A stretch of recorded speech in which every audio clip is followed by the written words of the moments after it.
Fala galera, sejam bem-vindos ao nosso canal aí, professor Egas Campos do Colégio Adélia aqui mais uma vez. Hoje trazemos um assunto super interessante, vamos falar sobre ciência forense, um assunto bem presente e frequente nas provas do Enem. Mas antes de a gente começar o nosso conteúdo, vamos para a vinheta aí.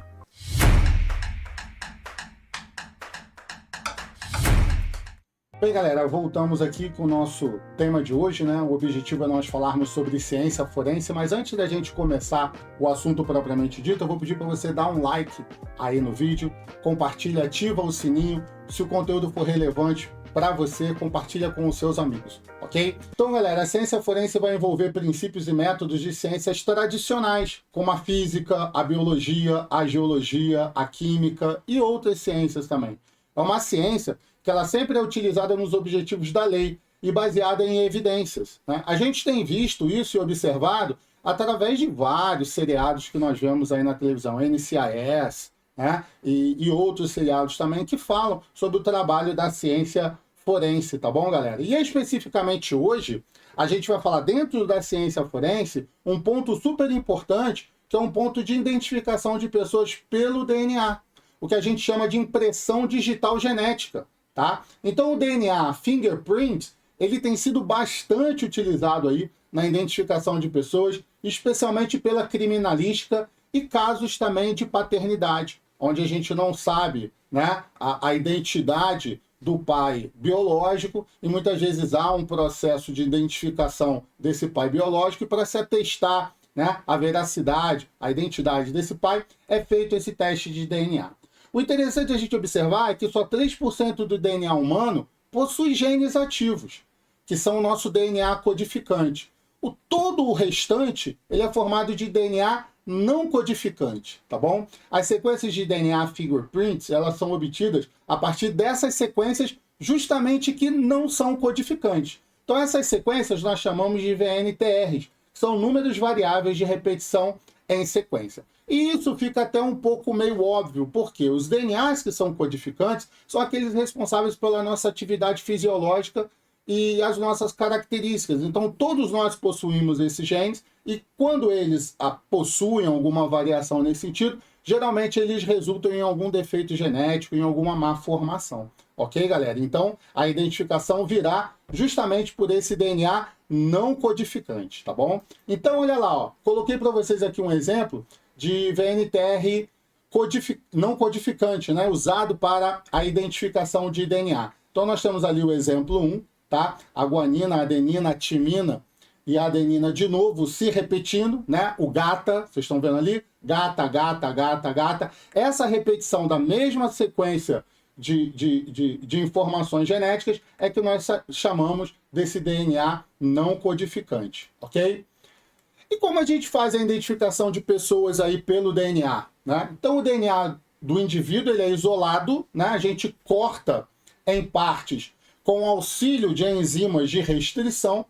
Nós isolamos esses fragmentos de diferentes tamanhos que devem ser separados por uma técnica chamada de eletroforese, né? Esses pequenos pedaços eles vão caminhando numa placa e os mais leves vão percorrendo distâncias mais longas, enquanto os mais pesados vão percorrendo distâncias mais curtas, dando para nós esse padrão que a gente está vendo aqui na nossa ilustração, ok? Exatamente esse padrão aqui, ó, de uma fotografia real dessa eletroforese. Então nós temos esses pedaços mais leves que vão se depositando primeiro, né? Os mais pesados vão se depositando primeiro e os mais leves vão percorrendo uma distância maior aí na placa de eletroforese, tá bom, galera? Então aqui a gente tem um exemplo para dar para vocês, onde a gente tem um padrão de eletroforese da mãe, um padrão de eletroforese do pai. Vocês estão percebendo aqui? Antes da gente continuar, eu queria abrir um pequeno parênteses aqui para vocês, porque já é um conhecimento de vocês de que o DNA humano, né, nós carregamos 50% do material genético da mãe e 50% genético do material do pai, né? Isso já é de conhecimento nosso, tá? 50% do nosso material genético vem do espermatozoide do pai e 50% do óvulo da mãe. Quando há fecundação, nós temos a formação de um novo indivíduo, ok? Então, o que se espera no exame de paternidade é o quê? É que o filho ele possua 50% do material genético da mãe e 50% do material genético do pai, ok, galera? Então, voltando aqui ao nosso exemplo, olha, nós temos aqui a mãe, o padrão de eletroforese da mãe e o padrão de eletroforese do pai. Dá uma olhada aqui no filho 1, ó. O filho 1, na primeira banda, ó, é do pai, é da mãe, ó. A primeira banda. A segunda banda, ó, do pai. A terceira banda tá em branco, igual o pai. Idem para as outras bandas até aqui. Aqui ele tem do pai, de novo aqui, da mãe. E aqui, por último, da mãe. Veja que o F1, ele vai possuir exatamente a metade das bandas da mãe e a metade das bandas do pai. Então, a gente entende que o F1, ele é filho biológico do casal, como conclusão, ok? Olha o F2 aqui, ó. O F2, ele possui essa banda aqui, que não é nem do pai nem da mãe, ok? Ele possui essa banda aqui, que é da mãe. Ele possui de novo essa banda aqui, que não é nem do pai nem da mãe. Essa banda que é da mãe. E a última lá, que é da mãe. Então veja que o filho 2, ele possui a metade das bandas que são da mãe. Então qual que é a conclusão? Que o filho é somente da mãe. O F3, olha só também de novo, ó. Essa banda aqui, ó, ausente, igual do pai. Essa banda aqui, ó, igual do pai. Essa igual da mãe.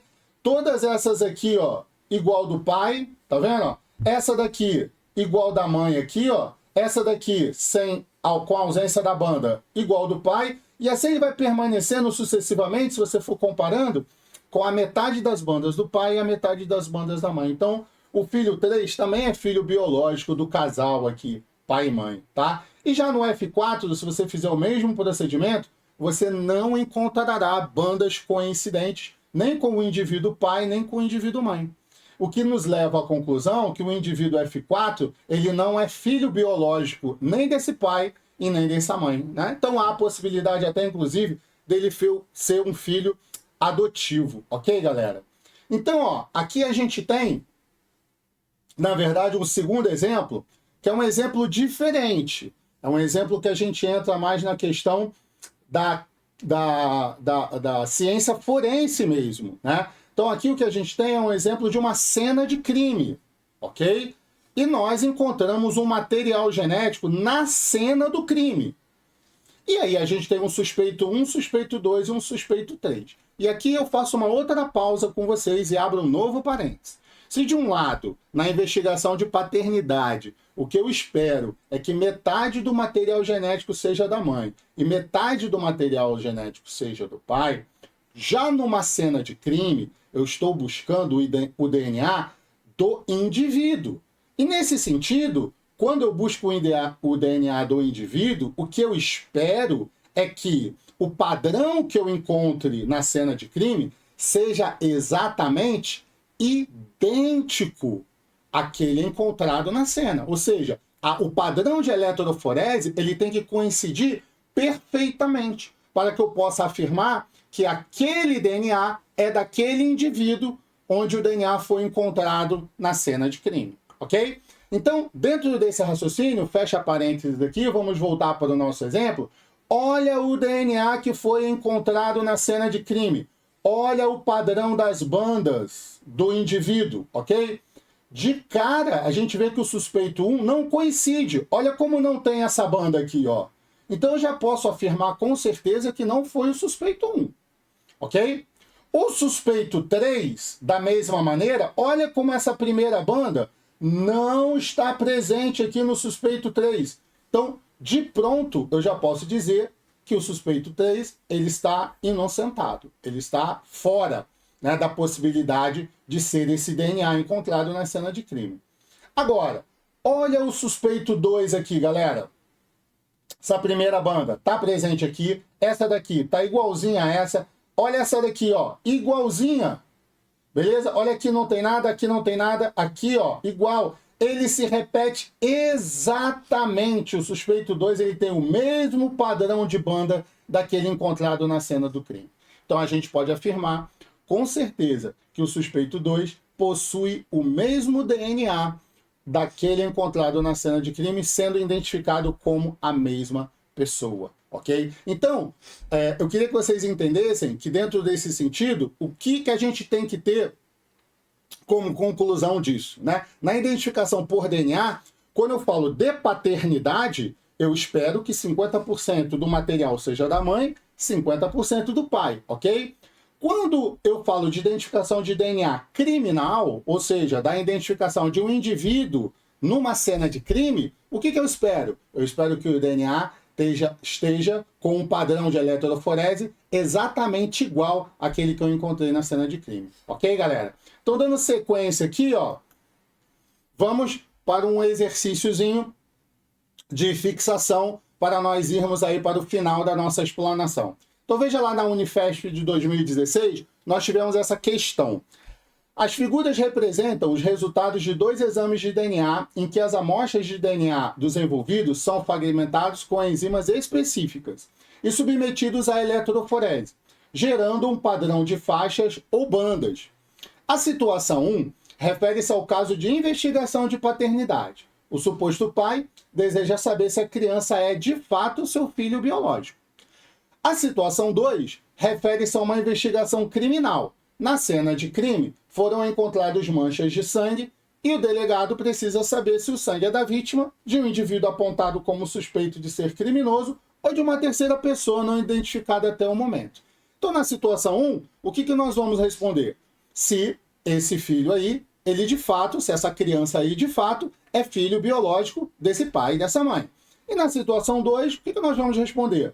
Se essa amostra de sangue recolhida no local, ela é aí da vítima, do suspeito 1 ou do suspeito 2, ok? Então, ó, na primeira situação, é aquilo que nós já falamos anteriormente. O que se espera aí numa investigação de paternidade? Que eu tenha metade do material genético do pai, metade da mãe. Ok. Então, quando a gente olha aqui para a criança, ó, essa primeira banda está presente na mãe, ó. Essa segunda banda aqui de baixo, logo abaixo, está presente no pai. E aqui eu tenho uma ausência de banda que coincide também com o pai e com a mãe. Eu tenho essa banda aqui que está presente na mãe, essa banda aqui que está presente no pai, essa daqui, ó, está presente na mãe, beleza? Essa daqui também está presente na mãe. Eu tenho essa banda aqui que coincide exatamente com a do pai, ok? Essa daqui que não tem nada coincide com a que não tem nada do pai. Essa que não tem nada aqui coincide com a da mãe. Essa que não tem nada coincide com a do pai. Essa coincide com a da mãe.